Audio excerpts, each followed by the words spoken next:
Good afternoon. I'm Lucas Panzica from the 104.5 The Zone Studios. 3 weeks to go until the 2024 NFL Draft. Left tackle prospect Joe Alt visiting with the Jets today. He visited with the Tennessee Titans yesterday, according to Ian Rappaport, for a top 30 visit. Free agency news in the NFL. The Tampa Bay Buccaneers are signing veteran pass rusher Randy Gregory on a one-year deal worth $3 million and up to $5 million with incentives per ESPN. Tonight, the Nashville Predators are back home trying to end a three-game losing skid. They host the St. Louis Blues. Puck drop at 7 p.m.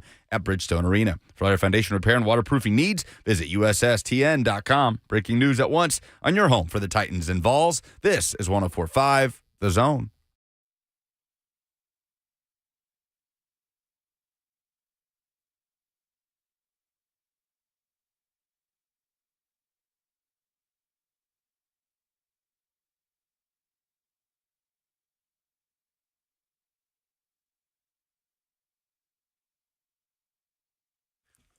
Welcome in, Blaine and Mickey, 104.5 The Zone. Breaking news. Buck Reising says he might come back into the studio to do his appearance for this week. It's definitely breaking news to me. Plan your day accordingly, people. He still put the word might in front. Yeah, so there's a chance that he may do it by phone, but he may be just in the other room. 1,000% he stuck a might in there because he might find anything else in the world he would rather go do than hang out with us in the studio. Now, he's going to Joey Bananas is going to call him, so we're going to talk to him. We just don't know where. We don't know where he'll be. Do we want to place odds on the odds he actually comes in here and does this segment with us? What would you say?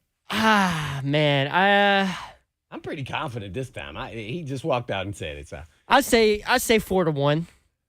So he's a heavy favorite. You think? Heavy with favorite Vegas that he comes numbers back. there, man. Yeah. I was about to do percentages, man. You're on the next level there, gambler. I had 4-1 odds. Say 4-1 odds that he comes back. So Vegas Bananas in there is dropping real odds on this. So you want to set a percentage, Blaine, before we get started? What are the percentages? I'm good. This is like 80%, 85%. But it's not as this. I'll be like 90%. Oh, okay, yeah. That's probably not 4-1, but I don't know math. So. Remember, I gave up man. math. Yeah, I would put the odds on him being here higher. Oh, I don't know. Than the Titans that they're only going to win 5.5 games. I'm going both above. You're taking the overs on both of them? Over on both. Yeah, over on both. Now I need to collect every time I say something that I'm going to do it. I never do it. And then it's like, oh, they won 7 games. Boatload of money that I should have made. Nope. What do you have, Mickey? What do you think? I'm just going to place him at even. So what's that? Come 1 on, to 1, no, 50-50? You must make a decision, Mickey. Is he coming No, in? that yes or is no? my decision. No, even is not a decision. Yeah. Let's not leave him a choice. I'll say 51% then that he doesn't do it and 49 that he does. Oh, so you don't believe in That Buck. is exactly what I expected right there. So 51% still leaves the gate open. Like, yeah, I kind of figured. Sounds like you just don't believe in Buck. I just don't believe he's going to. I think he'll find anything to do, and then we'll get a phone call, and I'll look at the phone here, and it'll be ringing, and I'll say, okay, he has that's to go get his beard trimmed. beard trimmed, haircuts, meetings. I mean, He's we've got to heard go it eat all. French fries with a fork. He may have to go get a burger or something. He's like, No, I he gotta doesn't eat burgers in public. No, I thought that was just wings. No, It's it's anything that he anything. has to use his hands, I think. Yeah. This is going to be discussed whenever he comes, whether it's in studio. On the phone. Anything with hands. Did he say that when we were talking to him about the wings? He did. We talked about hamburger. I don't remember his hamburger specifically, but I think he said, I won't eat anything that I have to pick up and hold with my hands. Man, he sounds a little needy here, man. Oh man, that's gonna be an issue. Titans are needy. Yeah. What are they needing? A left tackle.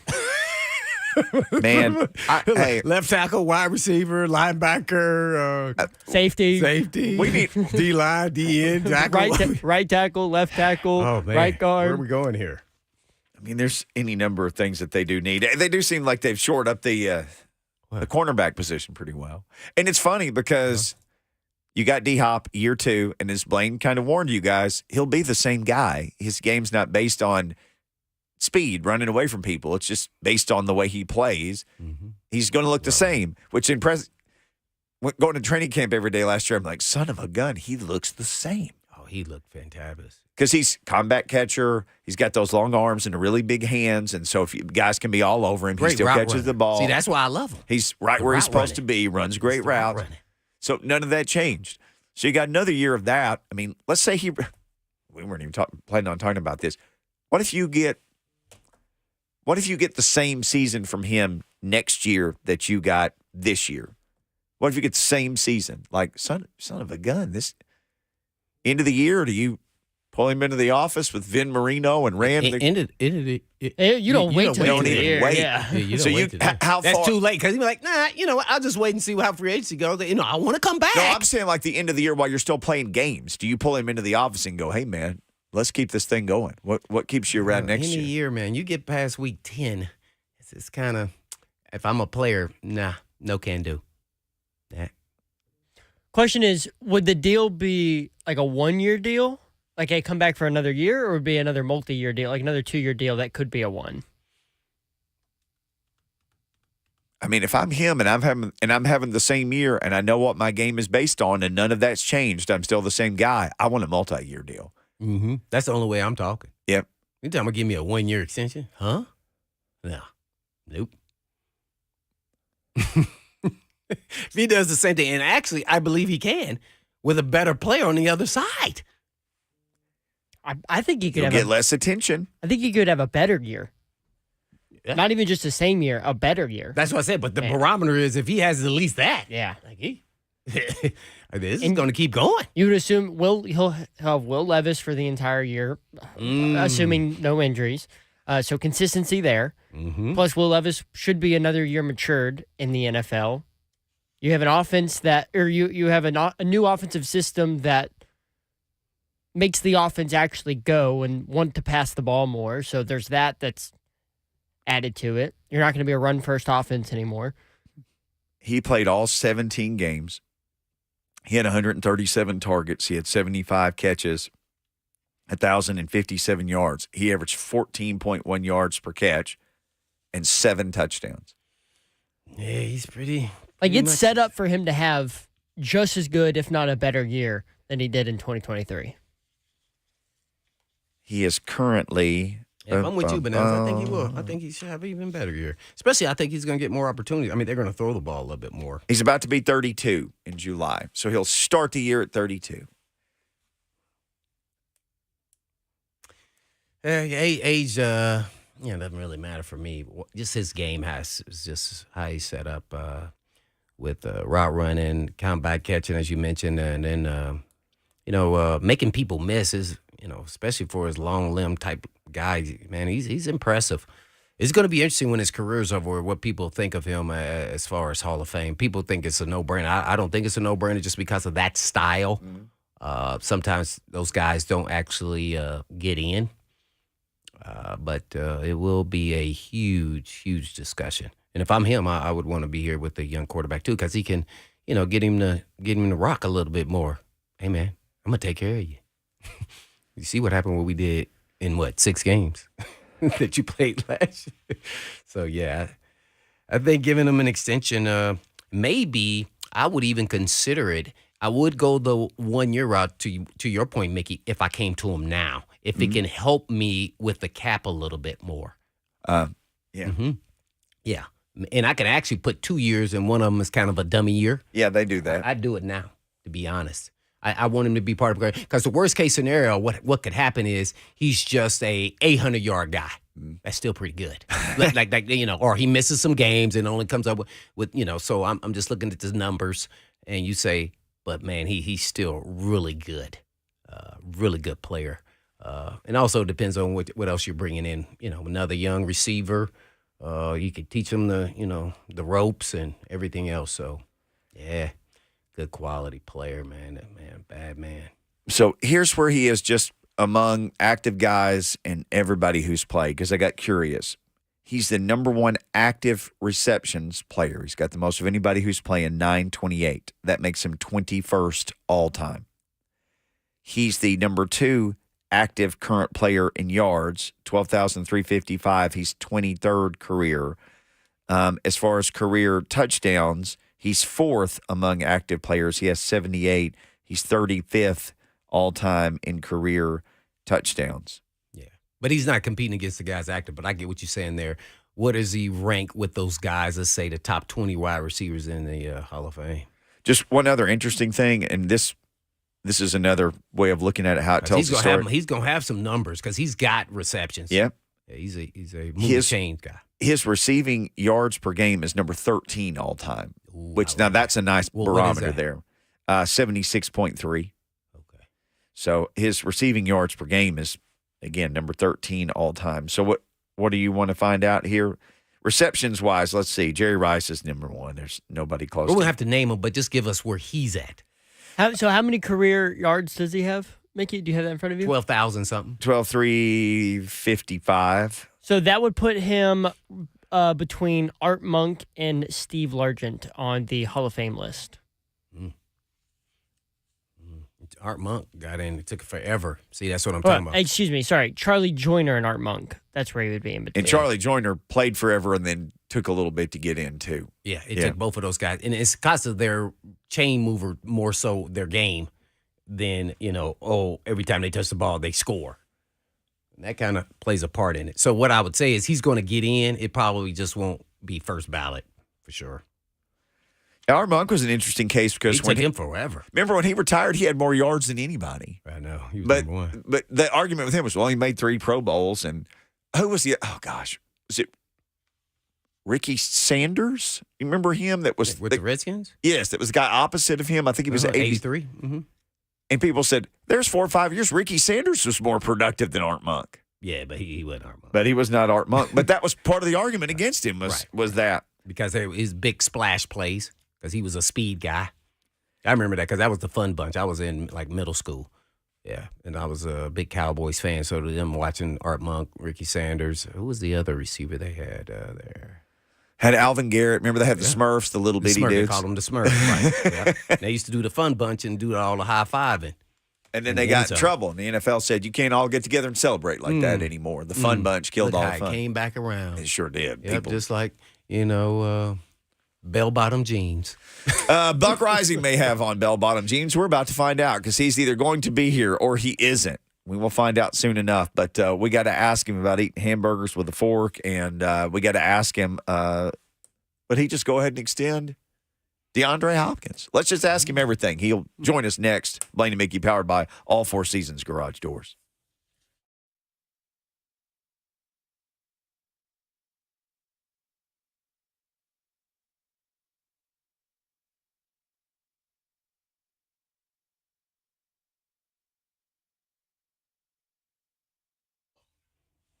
Stinky, stinky, stinky. Is that what it was like the last time you were at an auto repair shop? Smelly, greasy old rags laying around all over the place? A countertop that you would not dare touch? Another thing that stinks is the repair shops that keep your car forever, and they're not honest. They don't call you back when they say they will.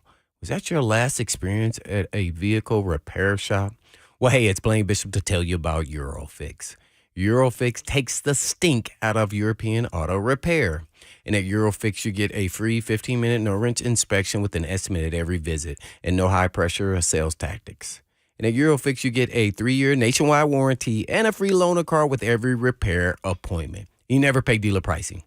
And Eurofix is located in Franklin, Hundred Oaks, Murfreesboro, Belmead, and now Mount Juliet. And all you have to do is just give them a call at 844-EUROFIX. That's right, 844-EUROFIX, or you can visit them online at myEurofix.com. That's myEurofix.com. But always tell them Blaine said you.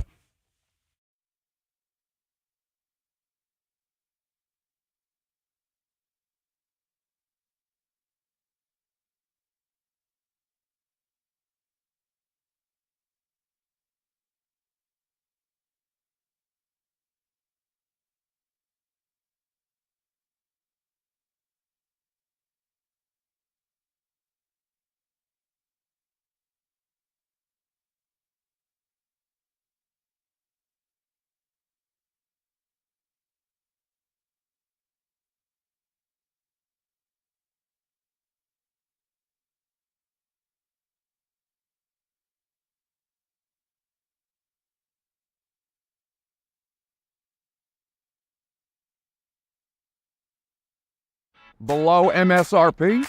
below MSRP.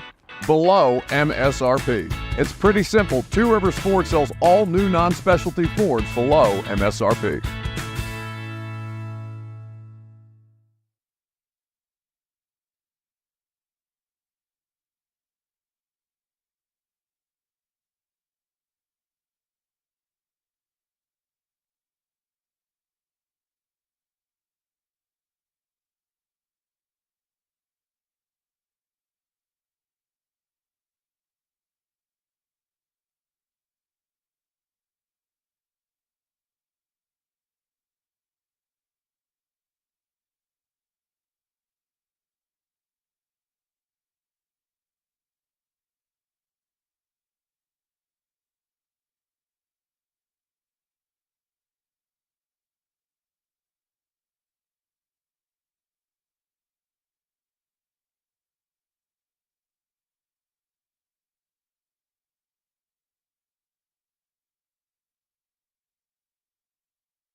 Welcome back in. Blaine and Mickey, powered by All Four Seasons Garage Doors. When trust matters. If you trust Buck Reising, you can pay off your bets. He did stick around to do this in person. He's here.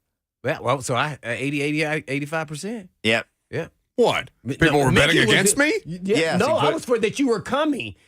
Mickey was the only one against you. I'm telling. I said I he was said sticking around. He said 51%. I said 51%.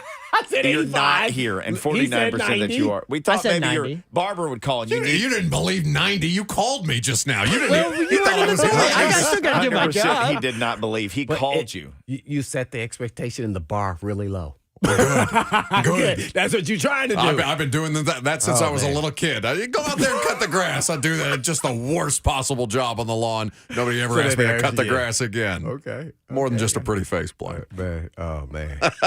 Hey, boys. Hey. Wow, what's going on, man? Nothing but cornerbacks and wide receivers. It's been a feisty trade market this year at a couple of different positions, and it's been interesting to see it, specifically the AFC South. Like, we do the pregame show before every Titans preseason and regular season game, and assuming they get back to the postseason at some point, I assume we'll do a pregame show for that too. But this is going to be as interesting a time in the AFC South as I can remember, with where the respective teams are and the quarterback situation and the way that all of them seem to be arming up for, I know arms race has been tossed out a lot, but that's what it feels like. Are you ready to cover a good AFC South? No, I don't know how to handle it. I don't know what I'm going to do with myself. A good AFC South? Those words don't go together. No, man. Speaking of, rank the starting quarterback. Stroud, Lawrence, Levis, Richardson, only because I don't know a lot about the other two at this point. I don't know enough. Injuries. Yeah, I mean, Richardson is just he's just played so little football, college and pro at this point. I mean, he may have the highest ceiling out of all four of them, for all we know, with the athletic traits that he's got, but he's got to be able to put it together, learn how to protect himself, certainly, but Stroud very quickly surpassed Lawrence, and I think that surprised a lot of people, including myself. I thought Trevor Lawrence was going to be better at this point in his career. Overall thoughts on Diggs to the Texans. Obviously, a lot of people really like the offseason that they've had, and a lot of people really like their young quarterback, who had arguably the greatest rookie quarterback season ever. Just what does this latest addition do for them? It makes them that much more threatening. It helps them kind of hedge their bets a little bit in case Tank Dell's not totally right by the time their season starts. Helps with their depth situation. The offense is obviously very viable at this point with Stroud and the offensive line that they've put around him over the course of the last couple of years, because they've been building towards this point. Is he going to handle not being the top target anymore? And he may still get a higher percentage of targets than Nico Collins, but is he going to be comfortable not being viewed as former all-pro wide receiver Stephon Diggs? He can claim that for as long as his career lasts, but he's not the same kind of player. He doesn't stretch the field in the same way that he was at the peak of his career in Minnesota and then in Buffalo, obviously, where he made that all-pro for the first time. But he still can do you damage in the short to intermediate range. I just don't know how he's going to handle the situation. He's a very emotional dude. It seems like a part of the reason he's not in Buffalo anymore, combined with the depreciation of skills. Not a huge drop-off for him, but he's very expensive, and they're in a bad cap situation. And also, I think they're kind of tired of the passive aggressiveness from him. Hanging out here with Buck Reising on Blaine and Mickey. He is always brought to you by Two Rivers Ford, the South's most trusted Ford dealer. We'll all be out there next Monday. Yes, we will. We will be there Monday. You can come see us all day. Yeah, I know a lot of people go to talk about the cancer and everything about Diggs, but I kind of a different perspective. The only thing I don't like about what's going on with Diggs is, the bantering about his quarterback and his team, his previous team, Buffalo, on social media. Sure. I think that's classless. But as far as players, you got to understand who you're getting, and you got to be upfront with those guys, and you got to be really distinct in telling them this is how it's going to be. So I'm sure I think that's what they would do. Now, with the frustration there in Buffalo, first of all, I thought they should have moved forward and let McDermott go. He's a coach that was on the staff there with me and the Eagles. Their time has passed. They just made a crazy move with Diggs and cost him $30 million. Then why did you give him an extension? So now you're saying it's easy to blame Diggs here with less production and being, let's say, a rabble-rouser. But let's look at it from a different perspective. Did Josh Allen actually go through his progression reads in critical situations in the playoffs 2 years in a row and made bad decisions? See? Everybody wants to put Allen on this pedestal, but he is the reason why they are not making it to the next level. We do give the quarterbacks way bigger of a pass in these situations. But see, I don't. Because I think more pressure should be on them because they get all the bucks and they get all the glory and then they get all the blame. And I'm sure from Diggs' perspective, he's like, keep that energy. Right. If you're going to have that energy about me, look at the way that this thing played out.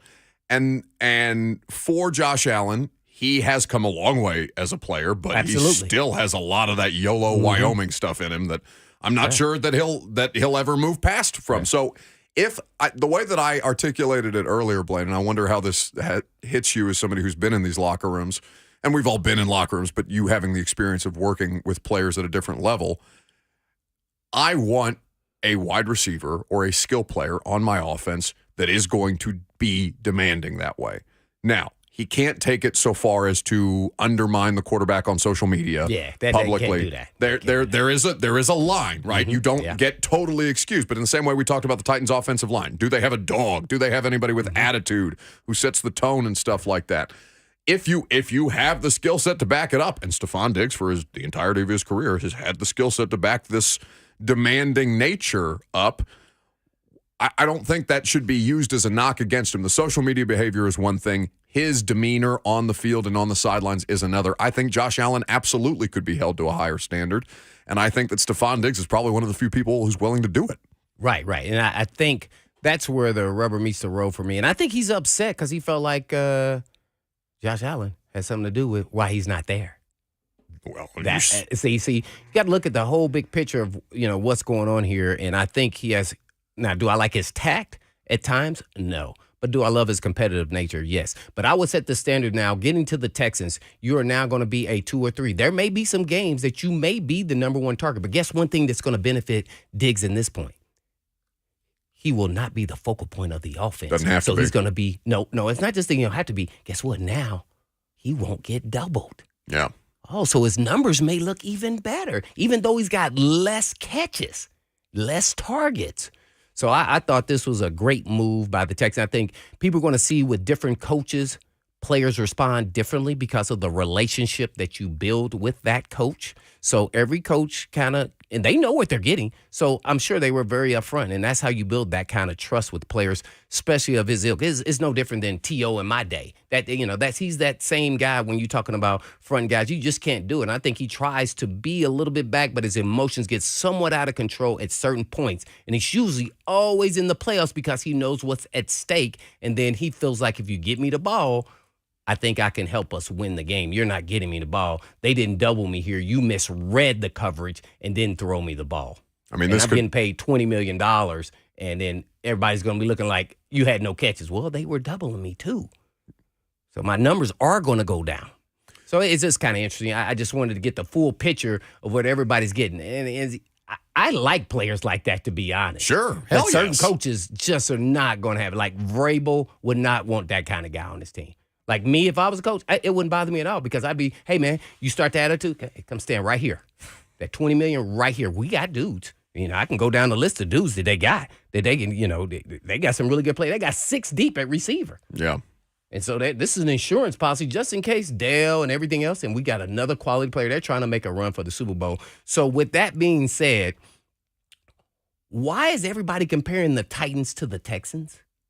They're at 2 different stages of where they are with their teams. I think fans are always going to, be biased about who it is that they root for, and I have no problem with Titans fans being a little chesty as of late. Their team is making legit big boy moves to go out and sign Calvin Ridley and sign L'Jarius Sneed.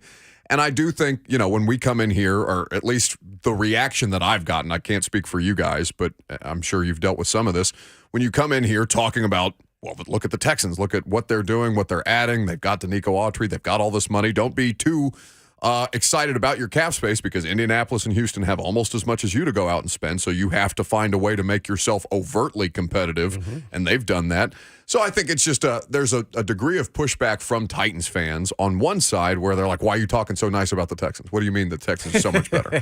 When in reality, you got to give them the props. hell yes, they're a better football team. At this point in time, absolutely. Absolutely. So there's some of that's, I think, fan-based. I don't think anybody nationally outside of Houston or Nashville, because you compare yourself to the teams in your division.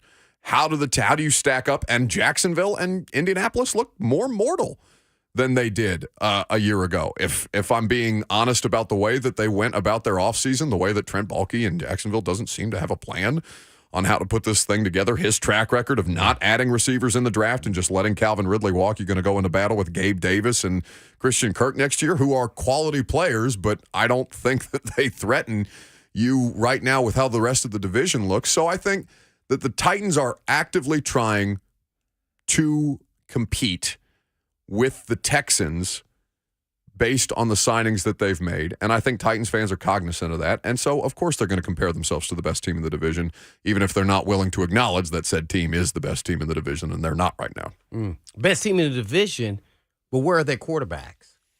Oh, Stroud right now. I mean, Stroud had the benefit of Laramie Tunsil. Stroud had the benefit of the best left tackle in football to help get him to the point where he was doing things statistically that no other rookie quarterback has done. Levis, we are still in wait-and-see mode. I think it's completely fair. He's got a lot of promise. It's completely fine to be excited about him, but he still has a lot of stuff to put together. And it's not just the accuracy stuff, Blaine. He's got to learn how to manage a game. Like, I know people don't like game manager and stuff like that. He needs to learn and come further along in his development about what he's seeing at the line of scrimmage. What can he diagnose pre-snap? Can he get them into a better situation? And it's not like he's incapable of that. I just think that we're still going to learn more about that as he goes. And I think that to have a veteran center is going to benefit him hugely. I think to have Calvin Ridley opposite Hopkins is going to benefit him hugely. And that we have a big enough sample size of him to see all the skill sets, but not exactly or all the traits, but not exactly have seen him put it all together in too many instances just yet. It's fair to look at C.J. Stroud as being significantly ahead of Will Levis. One more thing. Do you disagree with that? No. I agree to a certain extent. Sure. And I think the term gets used loosely. Aren't quarterbacks game managers? All of them. So you just said he's not a game manager yet. But that...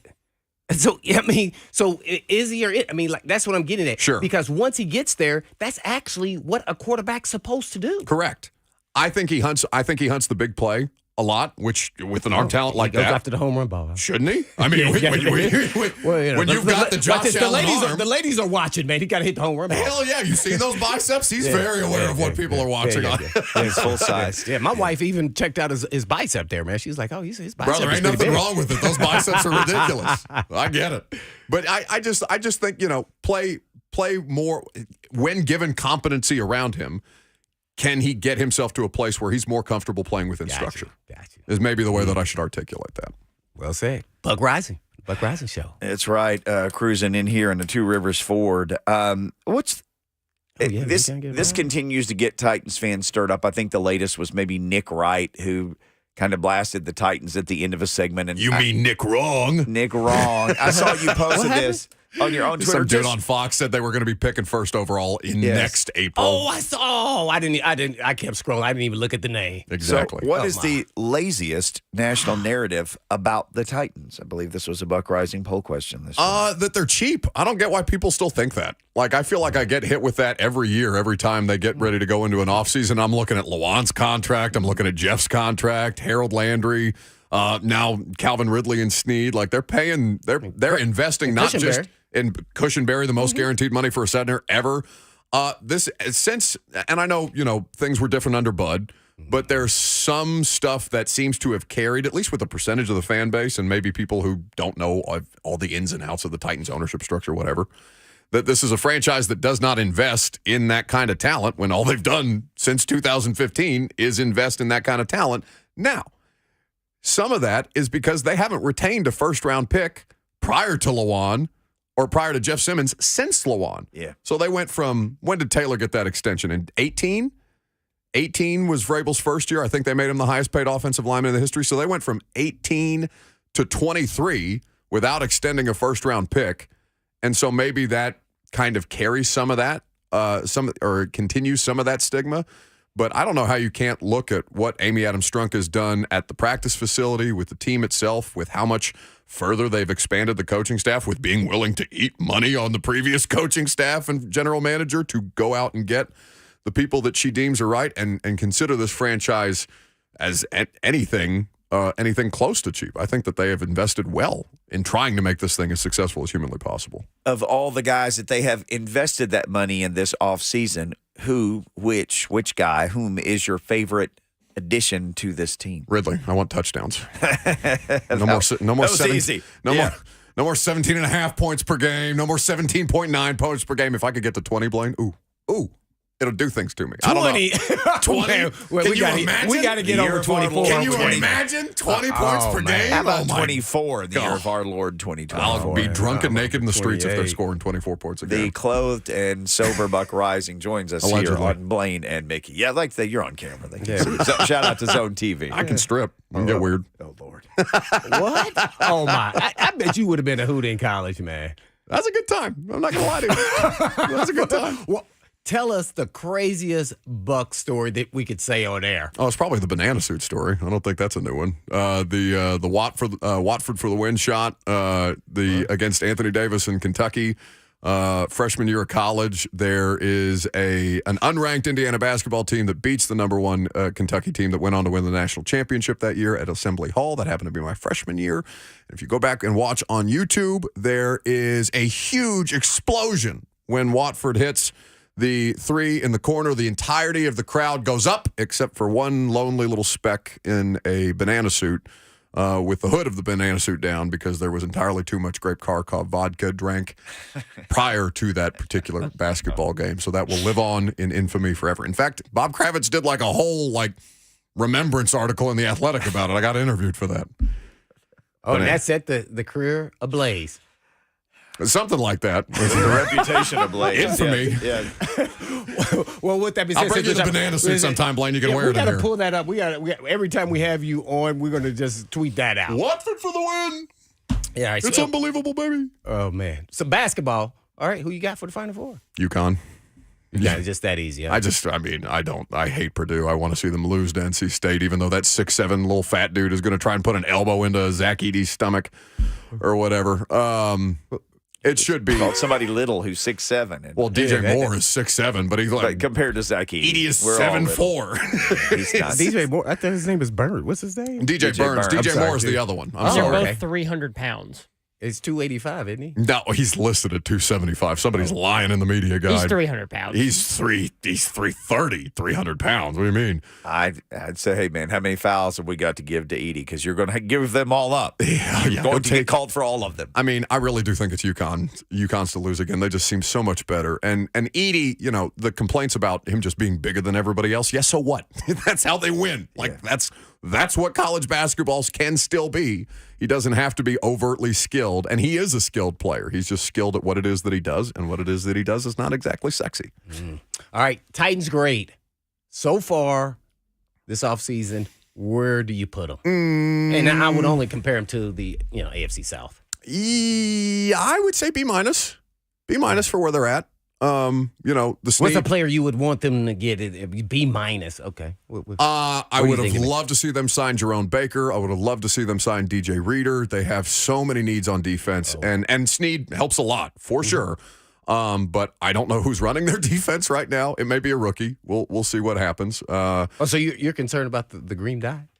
No, I'm concerned about who the hell is going to be playing next to Jeff. And, Gibby. Gibby's going to be playing linebacker. D-tackle is just he's just a space guy. If they can get 24 points per game, then I'll live with Gibby. Okay, I'll live with something this year. That'll make the defense, it'll make it easier. Stop smiling at me. Get out of here. Blaine going to have me personally attacking people in the middle of analysis. No. No more Dr. Gibby, please.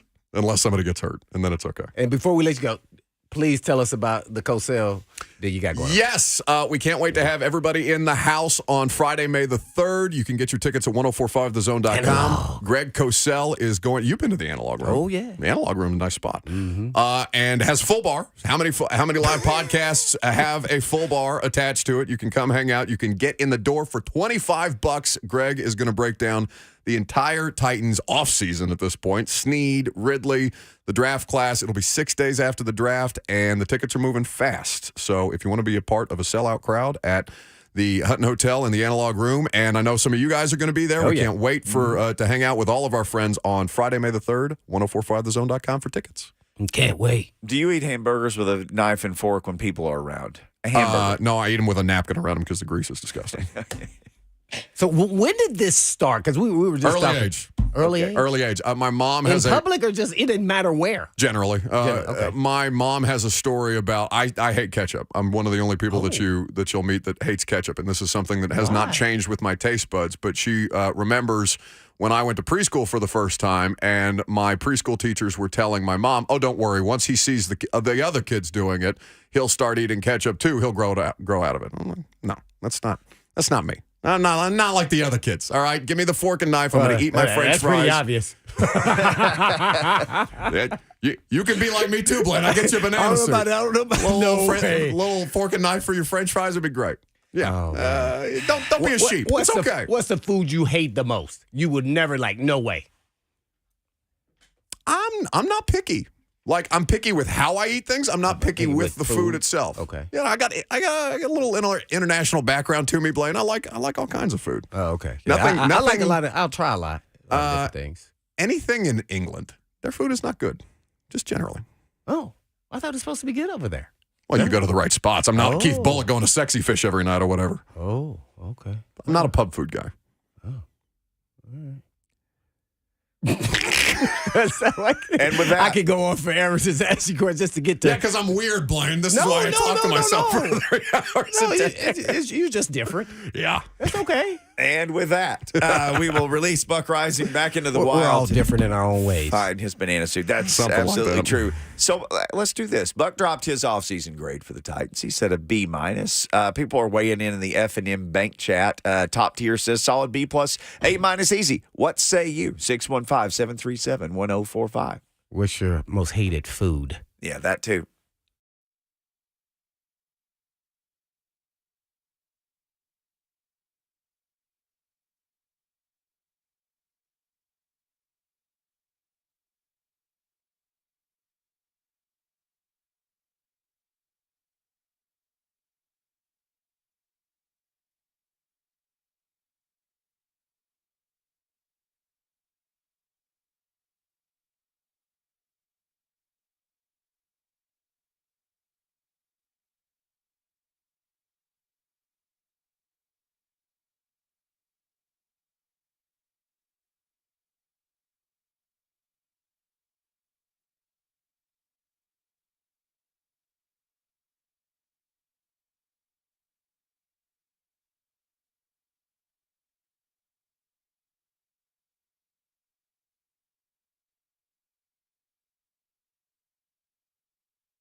Allergy season is upon us and pollen is in the air. But fear not, Cool Ray has your back. And our $49 tune-up will have your HVAC system running smoothly, keeping allergens at bay. Plus, enjoy 10% off indoor air quality products for an extra boost. So are you ready to say goodbye to your old HVAC system? Well, with Cool Ray, it's out with the old and in with the new, and we'll even give you $1,000 for your old system when you upgrade with us. That's right, we'll pay you to breathe easier. But let's not overlook the little things that keep your home humming. Our $93 drain cleaning service ensures your pipe stays clear and stress levels low. And if you can't clear your drain, well, that's on us. Consider it our way of keeping things flowing smoothly. And with Tennessee's unpredictable weather, it's crucial to be prepared. That's where our whole home generators come in. With $1,500 off, you can keep your home powered up, rain or shine. So don't let Mother Nature catch you off guard. Let Cool Ray be a beacon of reliability. So Tennessee, are you ready to embrace spring with confidence? Give Cool Ray a call today and let us make this season a breeze. We're your partner in comfort, no matter the season. So here's to the spring filled with sunshine, smiles, and stress-free living. Cool Ray, keeping Tennessee cool, plumbing right, and lights bright.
Worst food. Blaine and Mickey 1045 The Zone. A couple of topics on the table here, then we'll get Ryan's call from Lebanon.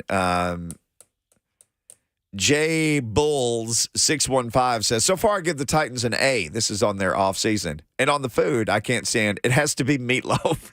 Oh, I'm chitlin all day long. I think someone said, oh, man, I can't even take the smell. My mother's best friend when I was young, man. I eventually had to taste it, and I about threw up all over the whole table. It was just horrible for me. Somebody added chitlins into the discussion. Is it Fade, F-A-Y-D, Fade Eternal? Chitlins. Under the jail you go, it says. Oh, man, it was just, I felt like I don't know what I thought I was eating at that age, man. It was just horrible. I said, who could eat something that smells this bad? Well, you know what part of the pig it is. I don't care. It's just not happening. Yeah, well, I'm saying it's the same here. You know what part of the pig it is. That's my part that gosh. I don't plan on eating. And they act like it was steak or something. I'm like, I'd be like, tell my mother. That's when I finally got the honest to tell my mother, if they're cooking chitlins, I'm not going with you. She said, what'd you say? I said, I am not going. Question mark? Yeah. She's like, yeah, I know those chitlins. I know. I could, you got to have an acquired taste for it. You got to go every now and then just to have that. She make you eat some? You can't insult relatives. Right. Mm-hmm. You gotta have I just tasted. No, it was her best friend. You can't insult my best friend. You gotta have some. So I just tasted that one time, and after that, I went in the living room and I said, I'm not going in that kitchen and sitting down at the table. No, it's over. That's when I finally drew the line. That's when I was like, my mom didn't do anything. She didn't tell me to go outside and go play. Jay Breezy says chitlins is pig, something that rhymes with bass. What is it? Where's it at? The very last comment.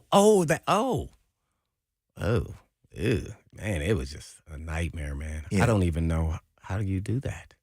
People did it. What's the worst food that you say you've eaten? That you just like, nope, I'm only at one time and that's it. Bananas? Oh, I can tell you mine, too. Bananas about to tell us something crazy. I really don't know. I legit don't know. I told you the story before. He loves all foods. When I want you to try some chitlins then. I stay away from foods that I know I'm not going to eat. I told you one time, my friend Dick, my parents' friend Dick, he lived down in the swamps below Harrisburg, Arkansas, in his place. Swamp? It was swampy down in Whitehall. Alligator? The name of it. Oh, there was everything in there. And he used to just kill all manner of thing and cook it. And he showed up one day with a big pot of chili. And he's like, you guys got to try this. And I got me a kill last night. You're going to love this. I told you it was raccoon chili. And it was just the greasiest thing I've ever seen. I had one bite and I was like, I just remembered I've got to leave now. Go to the bathroom? Everywhere. Raccoon chili. One time. Raccoon. One time. Yeah. I ate Dick's raccoon chili. Yeah, I don't think I would have given. Everything You've Dick's. had some raccoon? No, I don't even think I would have sat down. I would have left.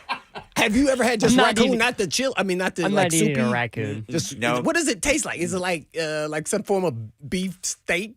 Like, Not what beef. can you? More? Not beef. You're turning red. I don't know, man. Like bacon, maybe like somewhere between beef and chicken. I don't know. Somebody's going to say in the chat, oh, no, it's great, or you just got to know how to cook it. One bite. I will give you this. I have tried shark one time before. Oh, I've had shark. I don't think it was cooked properly because it was not good. Yeah, it was just like rubbery. Like I didn't like it, but it didn't have a taste to it to me. Yeah. Back then though, I was real adventurous. It was like, just put some hot sauce over Oh, it, man. and it'll be all right. No, Chicken hearts are also weird. They're like really, chicken heart. yeah, they're really squishy. Now, I've eaten a lot of, my next door neighbors used to make chicken livers and gizzards. I used to eat those all the time. when Oh was a yeah, I had kid. chicken liver. Like deep fried chicken livers and gizzards. I'm Man, that I guy. could crush that I don't know about no Oh. crushing for me. all day long. It's okay. I can make it. G Breezy says raccoon chili sounds like a post-apocalyptic meal. Like that's all that's left. It sounds like a really bad band name. Raccoon chili. Raccoon chili. Yeah. Well, that's one time. That's a good idea. Dick always had something up his sleeve, though, man, as far as like what he was cooking. Dick had something up his sleeve. I'm telling you, man, you never knew what Dick was going to show up with. Some raccoon chili, apparently. 100%. And I he'd don't be know. I smiling. wonder what up his sleeve. Well, raccoon chili one day. Gizzards are amazing, says the distinguished gentleman. Coon chili. My mama ate pig brains on saltine, says Jael. My next door neighbor who made the gizzards and the livers ate pig brains with eggs. Pig brain. You can go to like a country supermarket and buy a can of pig brains. I bet they're not at like Publix. So what does that actually taste like? I've Pig never- brain. nope. Anybody who's tasted pig brain, please call in. I mean, pig brain? Pig brains and eggs. She ate that. She ate that constantly. Pig brains and eggs. If she could get pig brains, she'd say, "I'm gonna make myself some brains and eggs." I was like, "I'll just have the eggs." Hey, Mickey. What? Vandy Man said, Oh, would you raccoon rather chili eat or raccoon celery? chili? Honestly, I'd eat celery. Oh, that's right, Mickey. You do not like celery. I do not. Remember, celery sticks with peanut butter. Awesome. Nice snack. Yeah, okay, I could eat that before I ate Dick's chili again. All right, we'll get to some more Dick talk and later. But Ryan from Lebanon will start us when we start the next hour here on Blaine and Mickey. What are we doing? Dick talk.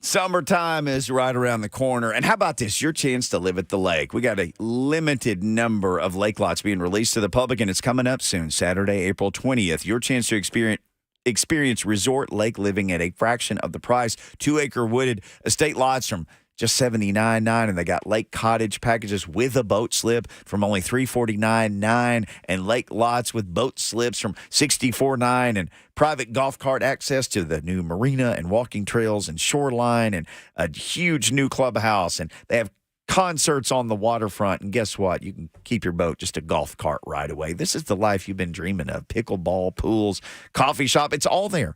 Your chance to live your lake dreams, all 20 minutes from Knoxville, Tennessee, with financing available. So call now, secure a private appointment. Times are limited. Limited property release, Saturday, April 20th. You can go now to lakelivingtn.com or call and make an appointment to see this amazing opportunity. 865-408-9992. Memories start here.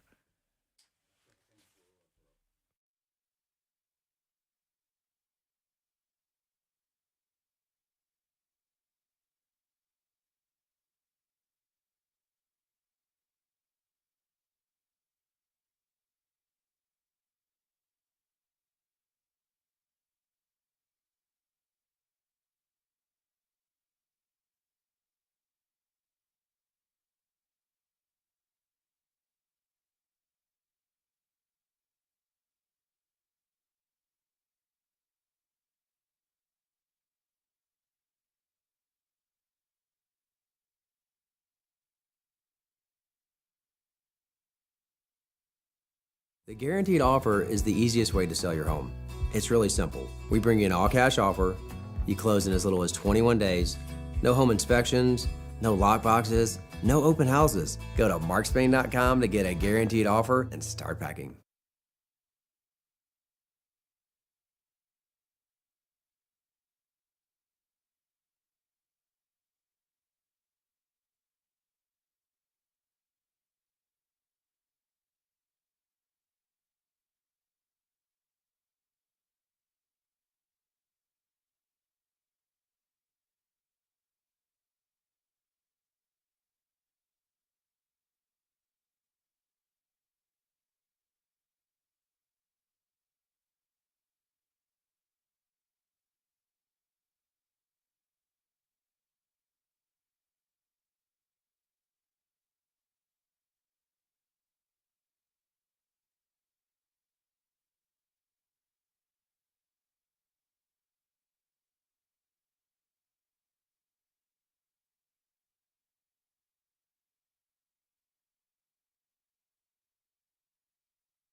Good afternoon. It is 2:01. I'm Joseph Bonanno with the 2024 NFL Draft in 3 weeks. The Titans are continuing to meet with prospects, including Notre Dame offensive tackle Joe Alt, who they visited with yesterday, who also met with the Jets the day before, according to Ian Rappaport. The free agent and trades continue throughout the NFL, as yesterday's big news was the Texans trading for former Bills wide receiver Stephon Diggs. That was made official today by the Texans, and the Bucs are signing pass rusher Randy Gregory to a 1-year deal. The awards keep on rolling for Tennessee's unanimous All-American Dalton Knecht, who was named the recipient of the Riley Wallace Award as the nation's top transfer player in college basketball. And in some MLB news, some actually unfortunate MLB news, the Athletics announced that this will be their final season in Oakland, as the team will play at Sutter Health Park in Sacramento until at least 2028, or until a new stadium can be built in Las Vegas. And tonight, the Nashville Predators host the St. Louis Blues at Bridgestone Arena as the Predators try to escape a 3-game skid. Puck drop is at 7 p.m. tonight. For all your foundation repair and waterproofing needs, visit USSTN.com. Breaking news at once on your home for the Titans and Vols. This is 104.5 The Zone.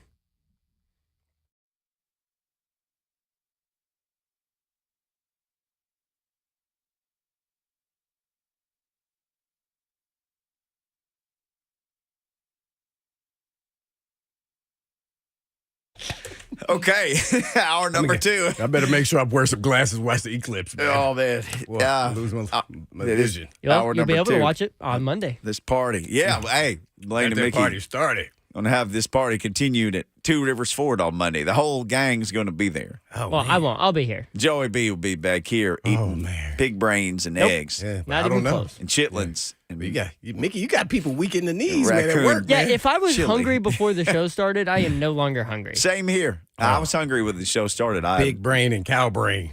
Uh, Are those diseases? if you're the wondering heck? what happened here, we ended the Mickey. first hour of the show, and we were wanting your Titans off-season grades, and the hitman slipped in a second question, which seemed to get a big response from With people. Buckster. The most disgusting thing you've eaten. This came from Buck, because Buck eats a hamburger wrapped in a napkin and French fries with a fork. So No ketchup. you asked him what was the most disgusting thing he had eaten. Strangest thing. He had not eaten chitlins, right? Mm-mm. I don't remember even what he said, because so many things have happened since then. And we've got a lot of phone calls. People are telling us, Oh, my. Gator balls? yes, things they have that? eaten. And we have several phone calls about pig brains. Is that And then we'll fried? take Ryan in Lebanon's call, because we got plenty of time to take phone calls. I know it's a sports show, but pig brains seem to have piqued people's interest. So let's just start with Gary. Yeah, who has had that?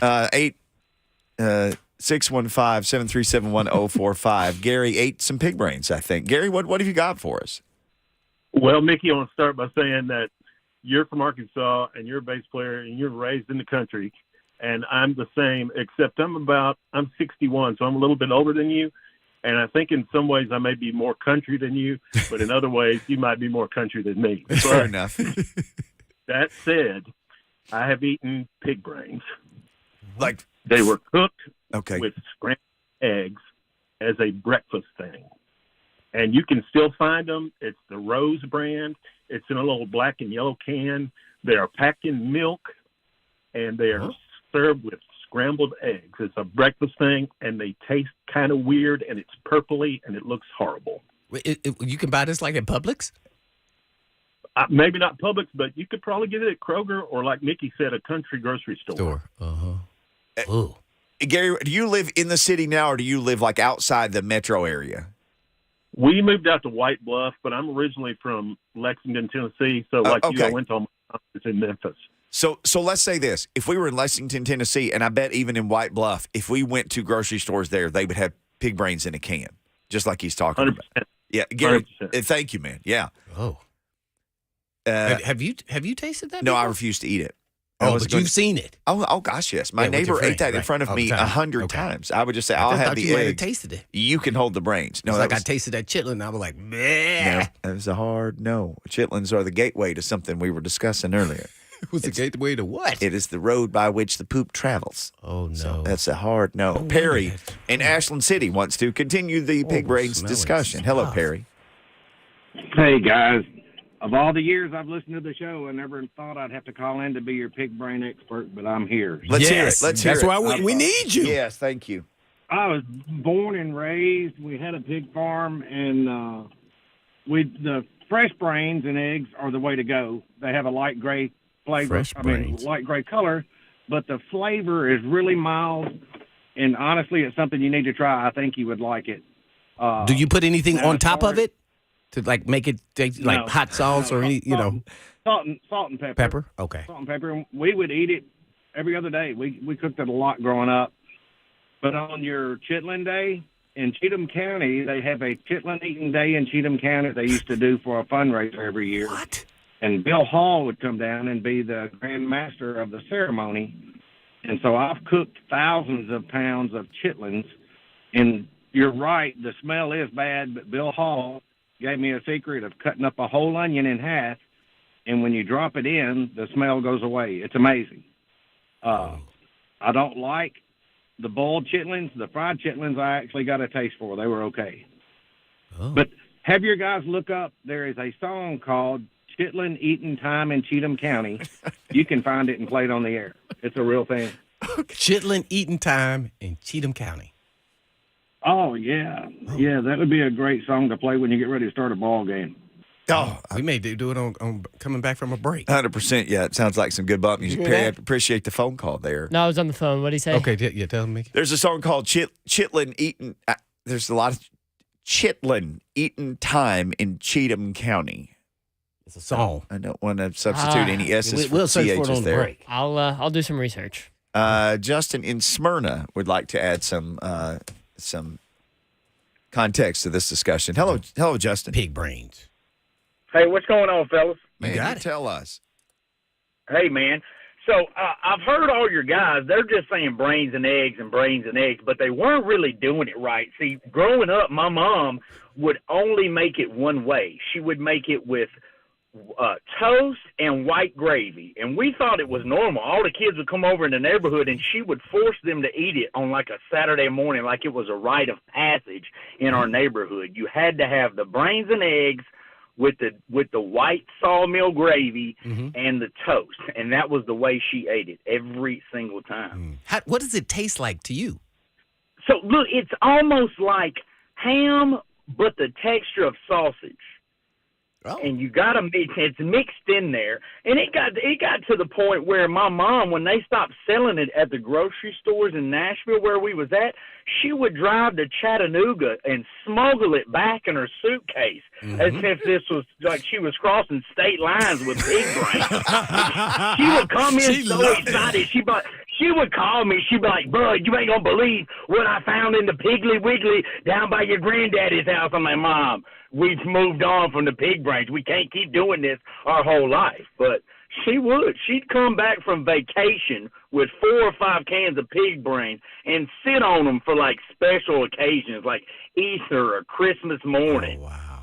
And my wife was having no part of that. She's like, "You can leave that weird country stuff in your family." But we didn't think that was wrong with it. I mean, that's what we grew up. I didn't know any different. You know what I'm saying? Yeah. But looking back on it now, I figured it was something weird we probably needed to keep in our family. Justin, I'm about one, not even a full generation, like a half a generation removed from what they called hog killing day. You know what I'm talking about? Y'all know what I'm talking about? Yeah. No, we would. I was in East Nashville, so we didn't have no hog killing down in East Nashville. Yeah. We might have ate some brains and eggs because they inherited it from their countryside, but there wasn't no hog killing in East Nashville. I'll tell you that. Well, I got you, Justin. Appreciate the I phone didn't eat call, no man. hogs and pig feet or none of that. The worst thing I ate was Spam. What is Spam? That's a good question. What is it, Spam? I used to fry it. I was like, this is the only way I can eat it. But Armpits, man, feet. it felt, it tastes so much better and you make it with a sandwich. Oh, man. No, I ate that's some great. Spam, Vienna sausage, potted meat, deviled ham. Everything terrible covered in gelatinous muck. I've eaten it all. He made it sound like, with the bread, like it'll be pretty good if you kind of fix it up a little bit. With the gravy. Spam is just processed canned pork and ham shoved into a can. Process. Just think that was the worst thing. Shoved in there, huh? Shoved in there? Yeah. Yeah.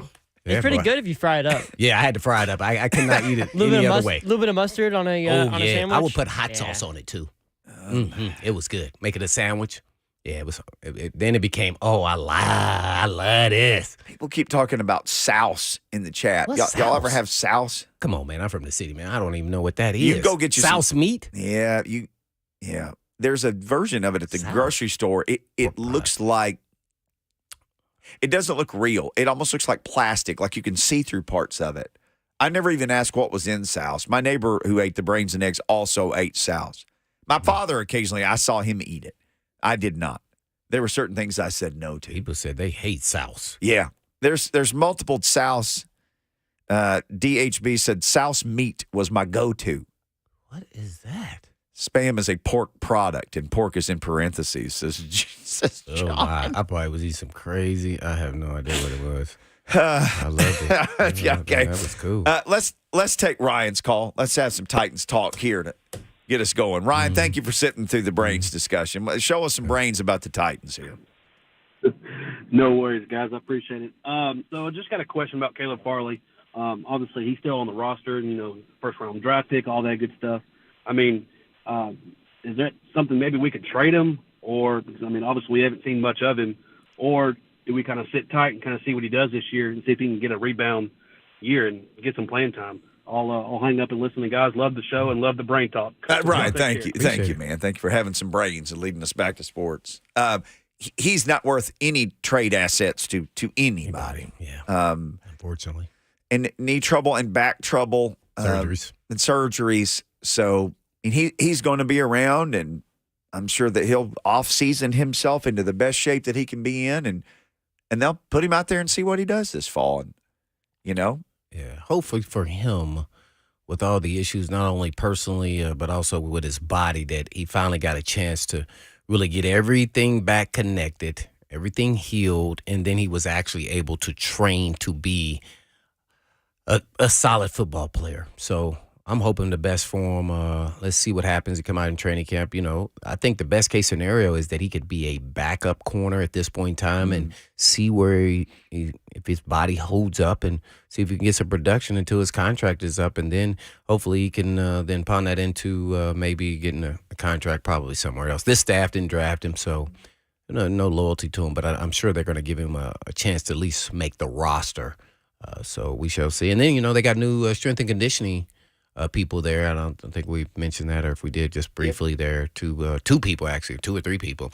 So see what they think about him and see if they can get him back on the right track after those injuries with back and knee issues, which are, devastating when you're a skilled guy like that. That's tough, and you got to run. So we shall see if he can rekindle what he was in college. At this point, if you literally got some games of special teams from him. Yes. Like anything's a bonus. Well, if he at this consistently point. stayed on the special team and it was available as a backup if someone went down, that's probably the best thing he could ask out of himself. Yeah. All right.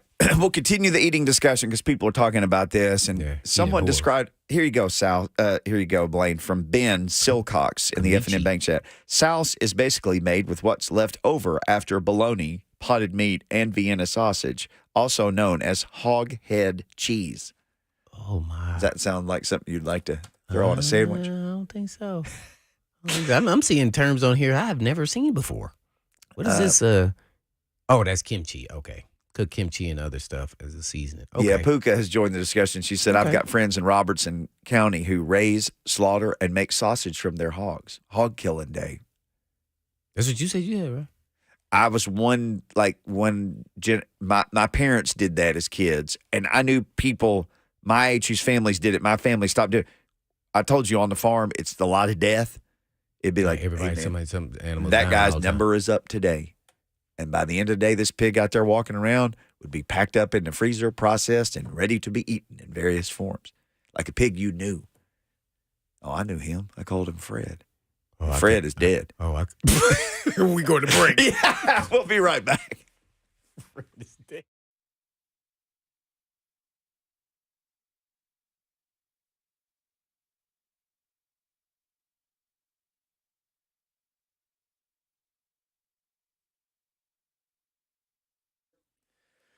So maybe you just haven't been feeling like yourself, sluggish. Maybe you still go to the gym, but you're like, man, I'm not getting any results. Maybe you just feel like jumpy. You're not sleeping at night. Or maybe you're like me, you'd walk in at the end of the day. You could sleep on the couch like a baby every time because you feel so tired. Listen, Edge Peptide Therapy. Edge Peptide Therapy. It's a phone call you need to make. If you're not feeling yourself, guys, they can help you with testosterone. They can help you with all your different levels. And a lot of people are experiencing low testosterone now earlier than people used to do it. It used to just be a 50s thing. Now it's 40s, maybe 30s, maybe even late 20s.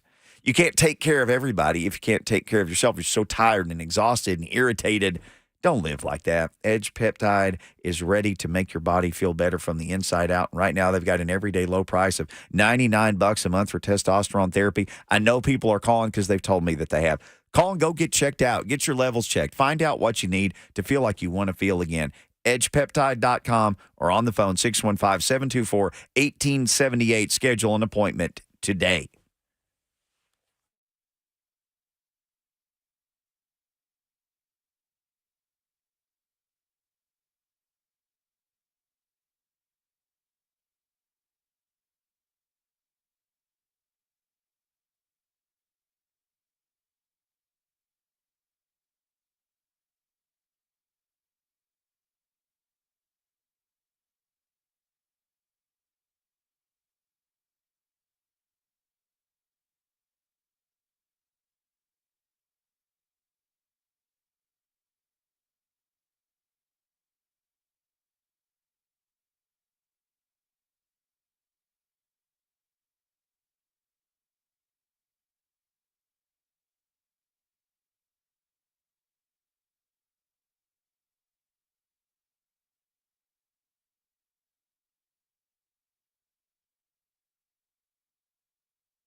this the Chitlin song? This is. The Cheatham County Chitlin song. This is. Can by we Pokey Lafarge. Turn it up. Pokey Lafarge? Yeah, Lafarge.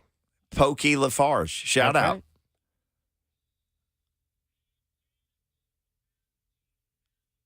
Chitlin, Cooking Time, and Cheatham County. Oh, this sound not bad, though. It's a banger. Yeah. On point. I'm going to add this into our rotation. We'll have a talk about that later for sure. But, one time only, it's a nice little tune. It's very topical. I think we should play it every Thursday when Buck's about to join. Just lead Buck on with this. Mm-hmm. Chitlin Cooking Time in Cheatham County. That's Chitlin right. Cooking Time in Cheatham County. Yeah. Don't sound bad. Man. Pokey Lafarge. That's right. Wonder what Pokey's doing. Like, does he have a greatest hits that's like Chitlin Cooking Time in Cheatham County and other hits? I don't know. He does have some other songs I see on YouTube. He looks like an older gentleman. Like he would be an older gentleman. It's peptide. Yeah. He's not feeling like himself. Let's take one more call about eating from Chuck. And then a bunch of stuff has happened in the sports world that Bananas was sharing with us. So let's get Chuck's phone call. That is not more important than this pig talk. Pig talk. Chuck, what kind of talk have you got? It just says eating horror, so I'm all ears here. Who's talking about Dude, Scrabble? I grew up in the little shop of horrors. I'm telling you. I come home from school one afternoon and saw this nice iron skillet. Looked like chicken nuggets. Well, after I ate about 4 pieces of it, they told me it was rattlesnake. Ooh. Well, they would eat squirrel brains, go out there and open the freezer, think you're going to get a pack of hamburger out, and the first thing laying there is a set of frozen bull balls. My stepdad would pull up at a soybean field and shoot anything that stuck his head up. Oh, my. Hey, man, I'd be out there plowing soybeans with a 6-row, plow all day long going 2 miles per hour. And you'd see, like Chuck's saying, all these critters would stick their head up over the row and look at you. Uh-huh. Oh, yeah, he shot many of them. Yeah. Didn't matter what time of the year it was. Hey, man, Chuck, I appreciate the phone call. And here's the thing. Like, hey, you woke me up. Chuck, yes, you'd wake stuff up out there, especially when they got knee high or so. Anything could hide in there, except a full-size deer. Most anything else could hide in between those rows. So I'd see minks and foxes and coyotes and everything else. Minks, foxes, it was all out there. Yeah. I just love seeing the deer come through my backyard. But, man, you saying that, y'all would have shot them. Oh, gosh, yes, yeah. Oh, no, I don't do that. I actually want to go out there and feed them, but I don't. They're around now, deer, turkeys. We got. Yeah, the turkeys, too. Yeah, that'd be a dream scenario for my friends. How did that turkey get over here? Yeah, it's weird. They're all out there. Well, it's because they're not living in Arkansas where they can get capped.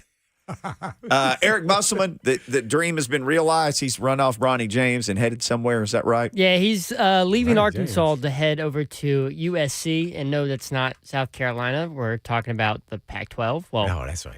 Formerly Pac-12 team. Or just formerly known, the Pac-2 now. Yeah. They're no longer a Pac-12 team, but he's headed to California. He's going to go coach at USC. That leaves a coaching vacancy open up in Arkansas after he's been there 5 years. Yeah, he's been there a minute. And they had a disappointed season this year. They were like one of the top teams in the SEC consistently for at least the last 2 or 3 years, and then just this year. He was only there 5 years? Yeah. That sounds about right. Remember, we asked Blake Lovell who was most disappointed. Who was the biggest surprise? He said USC, talking about South Carolina. And we said, who's the biggest disappointment in the SEC? He says, it's got to be Arkansas.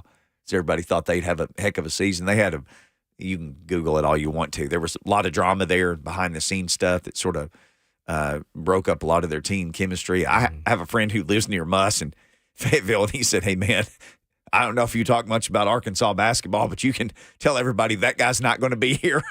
They thought he was going to take the Louisville job.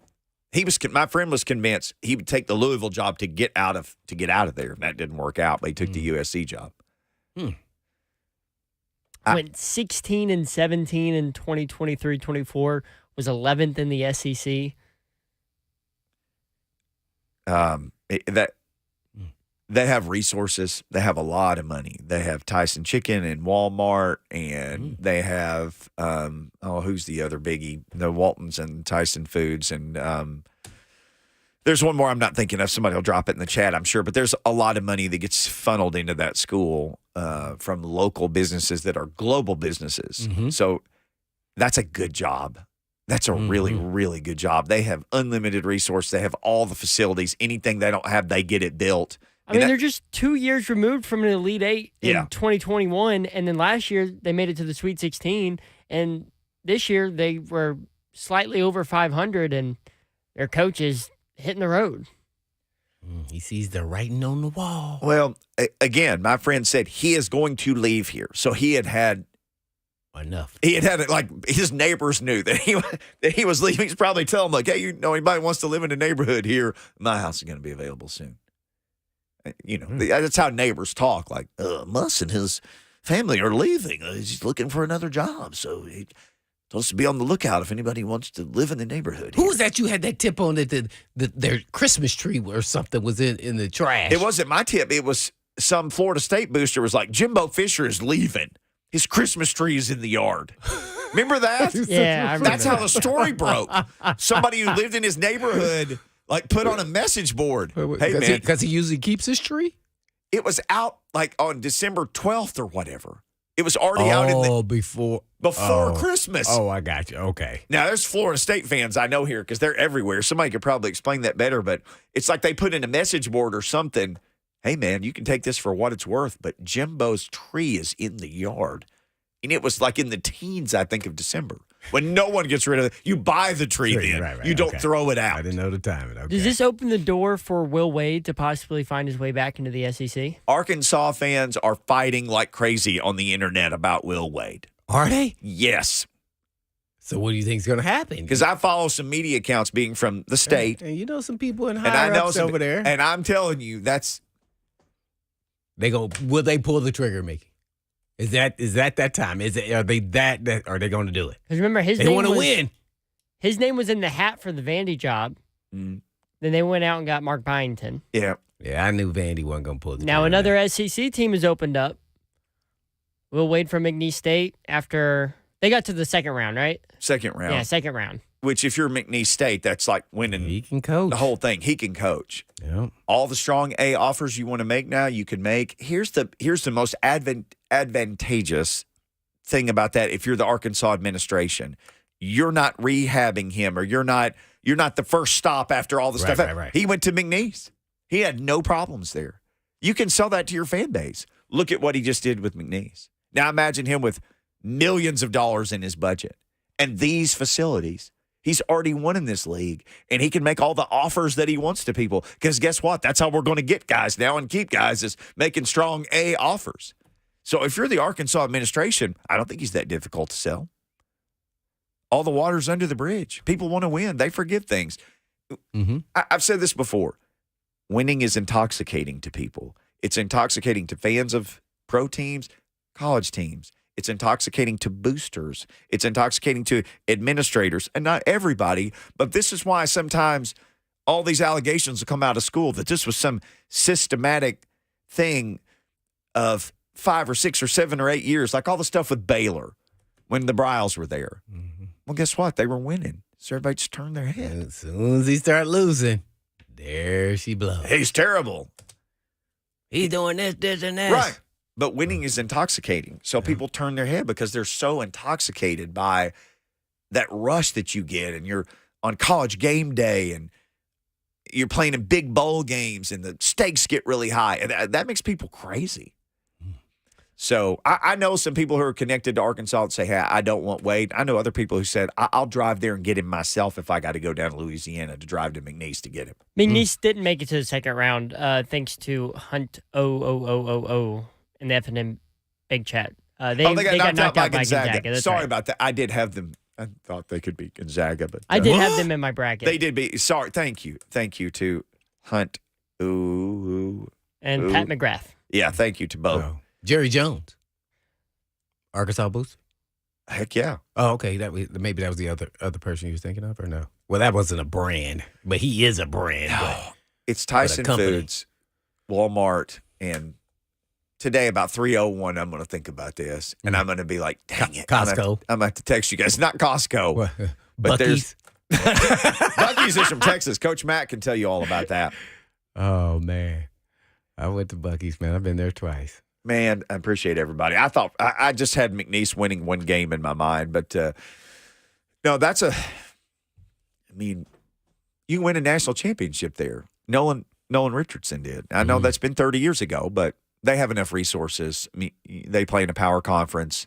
You can recruit kids there. It's a beautiful area. It's not like the part of Arkansas where I'm from, which is ugly and flat. I mean, you can make hay there for sure. And that's from somebody who didn't go there. And I'm just telling you, they have a lot of resources. I don't know where this is going, but Chuck in Clarksville wants to talk about Bobby Knight. Is that right? Hmm? Chuck. Hey, Mickey. Hey. I know you're old enough and Blaine is to remember. Honestly, Bobby Knight was not fired from Indiana because of the choking incident. He's pretty much fired because they weren't going past the Sweet 16 or winning Big Ten championships. That became a problem when that wasn't happening anymore. When he stopped winning the Big Ten and going to the Sweet 16 or Final Eights and Final Fours, that's when the choking became a problem. Mm-hmm. So, like you said, winning solves a lot of problems. Yeah. And then it was a new AD, too. I remember all that. But, yeah, he's Blaine right, was though. Living in Indiana when all this is happening, so you had front row seat to it all. Yeah, I used to sit back and say, man, he's crazy, man. How can he do that? And they kept winning. I was like, I guess it's okay.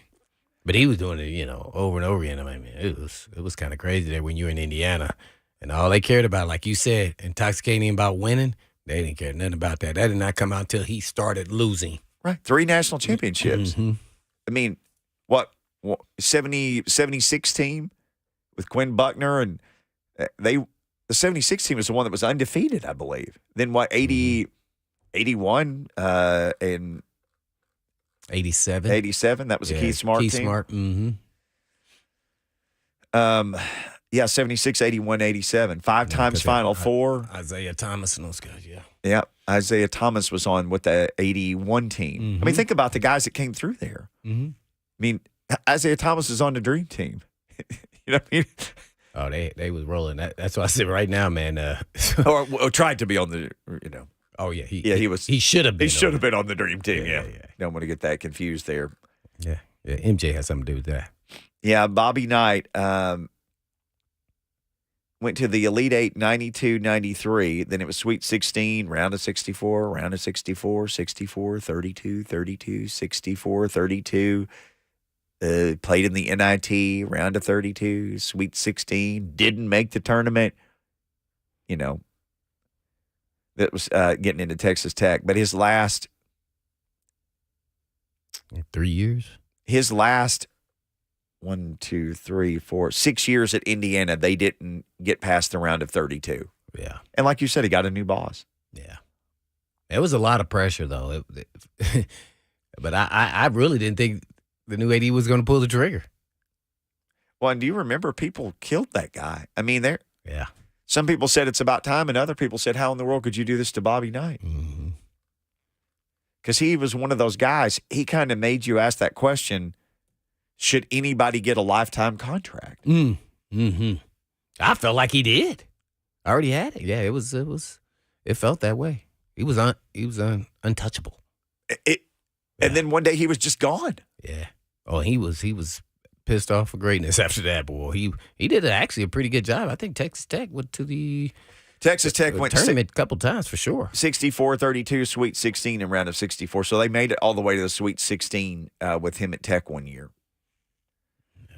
So, I mean, the guy could coach. He just did what he did. All right, let's squeeze in one more phone call. Jason in the Borough. I think we're switching gears here again. We'll do it because it's a Thursday and why not? What's up, Jason? Wiggly Day. What's going on, guys? Tell us. What's happening, Jason? I had a question for the guy that wants to be the president of the UFL. Yeah, me. What do you got? Yeah. Well, the thing is, NFL is going to this new kickoff system. What got me kind of wondering is why is the UFL going back to the regular kickoff system? What's making them go back to the regular kickoff? Appreciate the phone calls. Wait. I watched the game. They did a regular kickoff? They kick off, but from way further back. Oh, right. But everybody else is. But it's a regular kickoff setup. They went. But remember, this is two leagues that combined. Mm-hmm. So it was the XFL that used their kickoff system. This is a different league. This is a combination with the UFL. So somehow, when The Rock and who all brokered this deal, they just said, no, we're going to have regular kickoffs. One of the things about this, there's the guy Destroying, who's the internet sensation. He was the kicker at either Central Florida or South Florida. He was Central Florida. Central Florida. And they told him you can't make money on YouTube and be on the team. YouTube sensation. So he quit. Well, one of the reasons they contacted him was because his leg is powerful because you have to kick it so far. Because I think they kick off from like the 20 instead of the 35. Because I read about this the other day. Hey, I wasn't even paying attention. I watched a couple games. Well, I was really looking at the players because there's a lot of local flavor of players you remember from college. And so I was just checking them out and see how they were doing. What was Peyton, the receiver that used to play for UT, was out there. Roland, the local favorite from Ravenwood, was out there. The games I watched. Roland, yeah. Roland, So I was just watching different players on different teams. What's the safety from UT too? I want to say Trey Young, but he was a shorter guy, but he was more corner, nickel guy.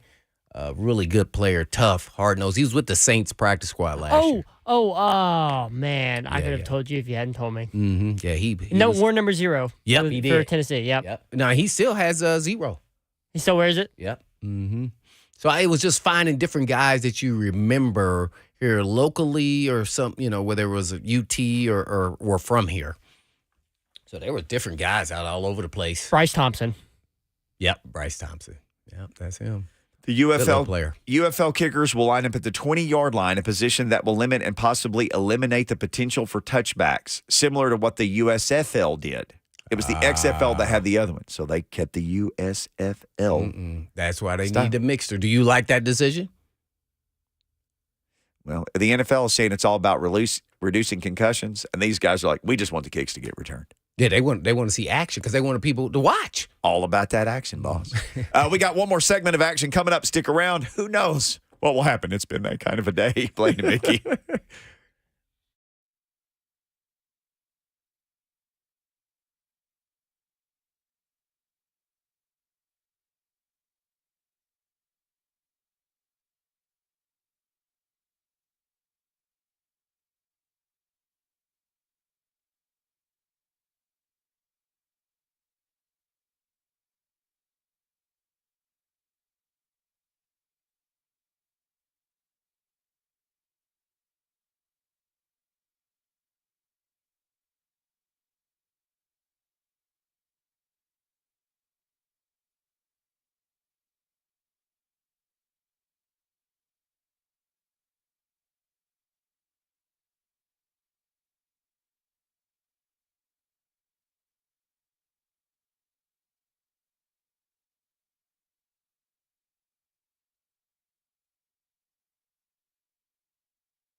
1045, The Zone, powered by All Four Seasons Garage. Doors, appreciate you listening. If you want to know anything about pig brains or wild foods, go back and listen to the podcast today. It's all there. Or if you just want to know about sports, we talked about that too. Blaine and Mickey podcast. Rate, review, subscribe. Get the Zone app. Then wherever you go, you won't miss anything. And a resident pig expert there, Mickey Ryan. And I wasn't like truly living that life, but I knew a lot of people who were. My family, I was one generation past it. Oh, you one generation? No, my parents, I heard all the stories about chopping cotton and hog killing day and but all you that never stuff. actually. I never had to like go out on a Sunday afternoon with the whole family You there just and on a regular farm. eradicate a hog. No. Oh, you just had to, birth cows, Birth them. babies, Birth them, pull 'em medicate out them, there, deworm them, deworm them. make sure they get the flies off of them, Mm. put the coating on their backs and everything. You act like I'm supposed to know what that is. A guy who's from the city. So flies walk around and get cows Right, I walk see around. that And they always got their tail flipped. yeah. So you make these rubs. Uh-huh. It's like burlap sacks on a chain, and you put it, but hang it between two trees, and they have to walk underneath it to get someplace they want to go. And it coats their back with whatever you were using, medicine, To make sure any the different product that different flies people stay use. away and stuff? Yes, it would coat their backs, keep the flies off of them. I've never heard that. Yep. Oh, that's So if you're ever just driving through the country and you see what looks like a bunch of burlap sacks wrapped around a chain hanging down and there's cows around, they're supposed to walk under that and it'll coat their backs with something to keep the flies off of them. Hey, man, farmers don't mess around. Tennessee Titans is an article on CBS. 6 teams who didn't make the playoffs last year who could make it this year. The Titans are the 6th team.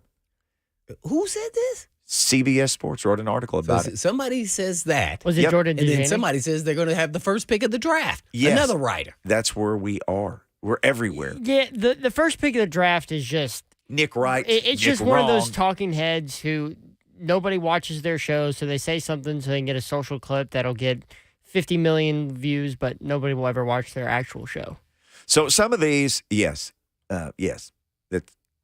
Yes, for all of those shows where people yell at each other, no one actually watches those shows. Titans They are- just watch the clips. That's it.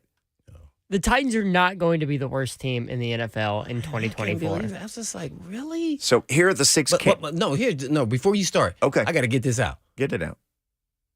If any other team would have signed Ridley and Snead, do you know how much that would be going across the screen all over the place and Oh, talking about how great of a signing those were? You'd be seeing it today if it was the Kansas City Chiefs or the New Oh, England right. Patriots Oh. or The Pittsburgh Ravens. Steelers or the Ravens. It would be right there. It'd be Yeah, talking about it all week. A month after, it'd still be right there. Draft day, it'd be right there. But for the Titans, Snead has bad knees, and who knows about Calvin Ridley. Ridley's old. He's and, old. hadn't problems Bad in his investments past. when it's the Titans. DeAndre Hopkins was washed up last year. Yeah, he laughed all the way to No way he can, replicate. recreate Yeah. what he did. Just explain to me why that happens. Your theory on why it happens. That they don't pay. They don't watch this team. They read the headlines. Small market, so less that's it. eyeballs. I think the other thing too is just never having gotten to the mountaintop of the Super Bowl, and Or there's winning one. and winning one and closing out the deal. I think it's just easy to have a team that you don't pay any attention to. That's not sexy. They don't have Travis Kelce here dating. None of the Titans players ever dated Taylor Swift or anything like that. So it's a smaller market. Nothing sexy going on. But they signed some sexy names. Oh, they sure did. They don't have the number 1 overall pick on their team. No. Like nothing like that. And so they just don't watch or follow the Titans. They read a headline, they spit some nonsense out, and that's what they run with. That's basically how So I that's what prep happens for the when show you every become day. national. Yeah, national. Look, here's I'm going to send them Nash- some fried chicken livers. national guys. If you want to know, watch Sports Center just any night. Some of you are like, I don't watch that anymore. Okay, but play along with my experience. Watch Sports Center. See what they report on. How about them Cowboys? Cowboys, Eagles, NBA in big cities on the coasts. Austin. The middle Los of America Angeles. is essentially ignored. The flyover states. They aim everything at where all the population is on the coast. That's where more people live there per capita. So Except they're moving here. yeah. Well, maybe it'll catch up someday. They are all moving here. A lot of people from the coast are moving here. Good but point, it's easier to kind of forget what happens in the flyover states. Just talk about the big cities, big metropolitan areas. Because you think, let's just talk about the one exception is the Cowboys because they're in the middle of America, but they're the Cowboys. Everywhere else, coastal stuff, Lakers. Let's talk about the Lakers, man. I don't know who I'm tired of seeing, Lakers or the Cowboys. Let's talk about the Lakers a lot. Oh, my gosh. Yeah, I mean, I can't imagine what Bobby Knight would be thinking. oh my gosh. He may throw a chair at the TV. Other 5 teams, because I know the music's about to start. Falcons, Bengals, certainly get the Bengals. Jags listed as one of the teams. Jets, because they'll get more than 3 plays of Aaron Rodgers. Seahawks and Titans. Those are the 6 that they think could make the turnaround this year and get back into the playoffs. Ooh. The Jags just don't excite me. What they've done in free agency this year, and the draft might change anything, but they aren't really known for having flashy drafts. I mean, I think their last flashy pick was Trevor Lawrence at number 1 overall because what else were they going to do? But Gabe Davis and who else they signed? See, I can't even think of a guy that they've actually signed other than Gabe Davis because it's just they haven't really made any moves to be competitive, in my opinion. Well, people talking about their 2020 draft that had 2 contributors. They drafted 12 people, and I think 2 of them are still there contributing in any way. And I'm like, did you see what happened here in 2020? Titans had 2. Yeah. 2 drafts. The 20 and 21, I believe. Where you have one person on the team, and he doesn't even play.